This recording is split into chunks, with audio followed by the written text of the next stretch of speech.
that is absolutely par for course, because if that applies to newspapers and websites and electronic media, then why should it not apply to these intermediaries? For far too long, they have taken refuge behind the fact that they're just platforms and they don't have any legal culpability. Let me go to Abhijit, and let's leave aside the legal part of it. I want to talk about what seems to be a larger ideological slash political sort of clash of narratives, as it were.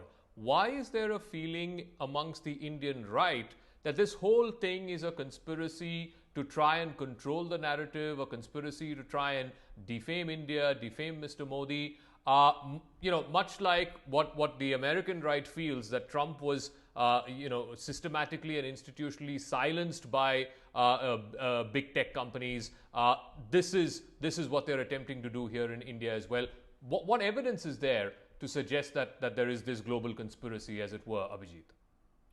Zaka, you could look at it from an ideological clash point of view. I mean, yes, India's right and nationalists feel that they have been, repeatedly targeted, right-leaning handles. If you remember, in fact, it started in 2012 under the UPA, when they actually, where actually Twitter had no role, but it circumvented Twitter and got certain right-leaning so-called troll handles barred through ISPs and stuff. And then they brought the 66A, that draconian IT Act law. Now the thing is that this has continued. Now then, from there, Twitter took over. A lot of right-leaning handles have been, have complained of being shadow banned by not just Twitter but also Facebook. Their following has been drastically eroded or capped at a certain level for years.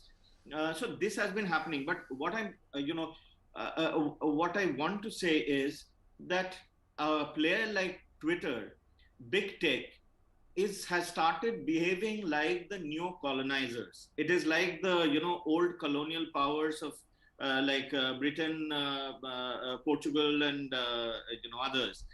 They feel that they are above all a nation's laws.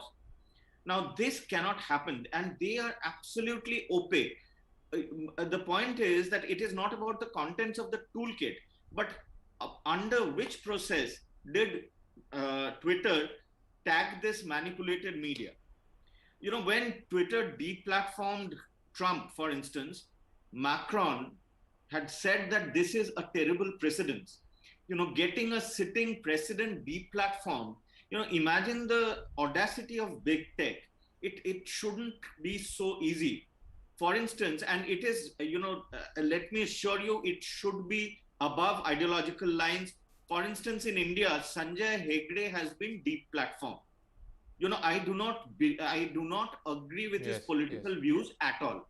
But my point is, what gives Twitter the power to deplatform and silence somebody like Sanjay Hegde? Was Sanjay calling for mass violence or genocide or something?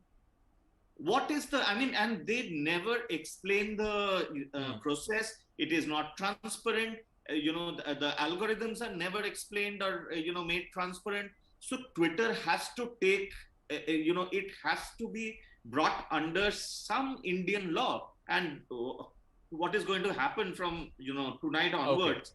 Okay. And I agree with the speaker before me that if the government has political will, it should take away the intermediary status, because it gives tremendous power. If you're an intermediary, then behave like an intermediary, don't behave like a publisher.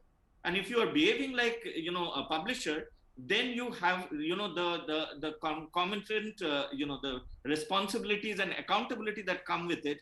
You have to submit to the law of the land. That is very should be applicable to them as well. Yeah, it should be applicable to them, and it is not just. I'm afraid I'm going to thank all our guests. because I agree with the basic point that's been made. There should be transparency in the process.